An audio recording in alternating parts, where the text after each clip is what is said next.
ماشي على رجيم مقلل في الاكل وتروح جيم بس حاسس ان انت وزنك على الميزان هو شايف ان انت بتعمل كل حاجه صح بس مفيش نتيجه وحاسس ان جسمك عندك وحرق الدهون عندك بطيء جدا. المشكله مش في مجهودك، المشكله في الطريقه اللي انت بتعمل بيها المجهود ده. انا الدكتور رمضان خيري، وفي الفيديو ده هقول لك على 3 اسرار بسيطه جدا هتحول جسمك لمكنه حرق دهون على مدار 24 ساعه وتنقل معايا سرعه حرق الدهون من السرعه الاولى للسرعه الرابعه. السر الاولاني اللي عايز اكلمك عنه هو خاص بالاكل. الاكل يا جماعه وركز على البروتين في الاكل، خلي وجبتك 60% منها بروتين، يعني فرق في البيت، وده فيه سمك، لحمه، تونه، اعشاب، فيه زبادي.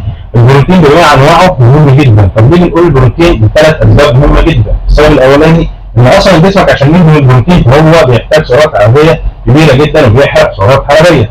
السبب الثاني ان البروتين اصلا بيعلي هرمون الشبع عندك وبيقلل من هرمون الجوع. ثالث حاجه واهم حاجه انه بيحافظ على الكتله العضليه، واساسا العضلات هي اساس ومصنع حرق الدهون في الجسم. عشان كده اكلك البروتين هو اهم شيء في النظام الغذائي اللي انت ماشي عليه. ثاني حاجه هي الرياضه، وانا هنا مش بتكلم عن الرياضه بوجه عام، انا هكلمك عن نوع مخصص من التمارين اسمه تمرين الهيد او التمارين عاليه الشده المتقطعه. دور عليها على النت وشوف هي ايه وبتتعمل ازاي.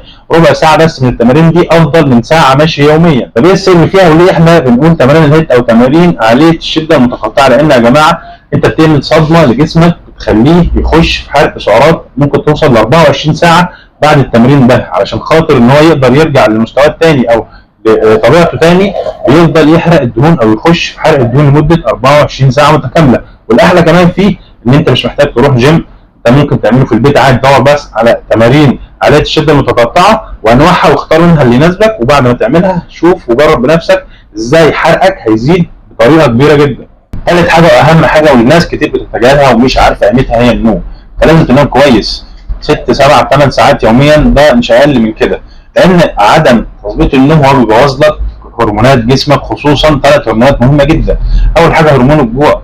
قله النوم بتخلي هرمون الجوع يعلى جدا في جسمك، وخصوصا تخليك عايز تاكل كربوهيدرات وتاكل سكريات، ويخليك طبعا تزود في تخزين الدهون. كمان قله النوم بتقلل هرمون الشبع بشكل كبير جدا، هرمون الليبتين، وبتخلي جسمك اصلا ما يبعتش اشارات للمخ ان هو شبعان، لا هو الهرمون بيفضل نسبته قليله وبالمقابل نسبه هرمون الجوع عاليه، فبالتالي انت طول النهار بتاكل لان انت مش مظبط نومك. ثالث واهم حاجه ان هو بيعلي حاجه اسمها هرمون الكورتيزول، هرمون القلق والتوتر، وده هرمون بيبعت اوامر للجسم ان هو يخزن دهون خصوصا في منطقه البطن والكرش. فممكن انت تتعامل كل حاجه صح وعلى كام ساعه نوم تبوظ كل حاجه. يبقى خلاصه الموضوع يا جماعه مش سحر، مش سحر ومش عصايه سحريه، الموضوع علم. تعرف ايه الصح وتعمله، ايه الغلط وما تعملوش، عشان تقدر ان انت تتمرن بذكاء، تاكل بذكاء، وكمان تظبط مودك ونومك بذكاء.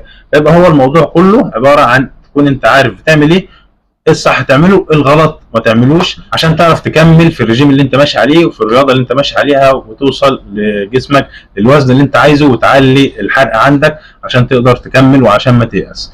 ده كان فيديو النهارده، اتمنى يكون فيديو مفيد. يا ريت لو استفدت تعمل لايك للفيديو، لو انت اول مره تشوفني اشترك في القناه وفعل زر الجرس عشان تشوف فيديوهاتنا الجديده ان شاء الله. اشوفكم في حلقه جديده. السلام عليكم ورحمه الله وبركاته.